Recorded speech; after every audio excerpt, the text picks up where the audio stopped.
ये कहानी हर बच्चे को एक सच्चा मर्द बनने का मतलब सिखाएगी।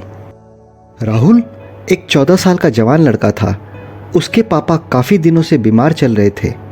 एक दिन राहुल के पापा ने उसे बुलाया और कहा, बेटा, मैंने कभी नहीं सोचा था कि ये बातें मुझे तुम्हें इतनी कम उम्र में बतानी होंगी, पर क्या करूं, मुझे लगता है मेरा अंतिम वक्त आ गया है।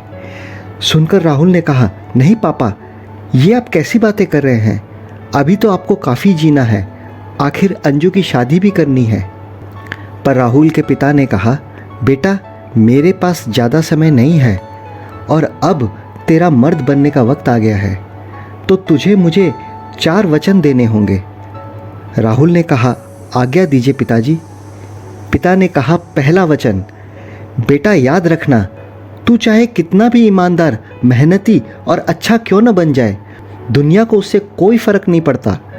अगर तू लड़का है और पैसे नहीं कमाएगा ना, तो तेरी कोई इज्जत नहीं करेगा। बेटा, तू मुझे वादा कर कि तू बहुत पैसे कमाएगा और अपने परिवार को दुनिया का हर सुख देगा। दूसरा वचन, मेरे जाने के बाद तू अपनी माँ और बहन की जिम्मेदारी लेगा, क्योंकि मर्द वही होता है जो जिम्मेदारी लेना जानता है, वादे करता है और अपनी आखिरी सांस तक उसे निभाता है। तीसरा वचन, तुझे खुद को लड़ना सिखाना होगा, जूडो, कराटे, बॉक्सिंग या किसी तरह का मार्शल आर्ट, ताकि ज़रूरत पड़ने पर तू अपनी बहन, बेटी या बीवी की रक्षा कर सके। और आखिर में वादा कर कि मेरे मरने के बाद मेरे अंतिम संस्कार में सबसे ज़्यादा मेंटली स्ट्रांग तू होगा और तेरा कंधा इतना मजबूत हो कि तू सबके दुख बर्दाश्त कर सके। सुनकर राहुल बहुत रोया, पर उसने अपने पापा को वचन दिया, पापा, आप जैसा चाहते हो वैसा ही होगा। कहते हुए उसका गला रूंध गया और आंखें भी नम हो गई।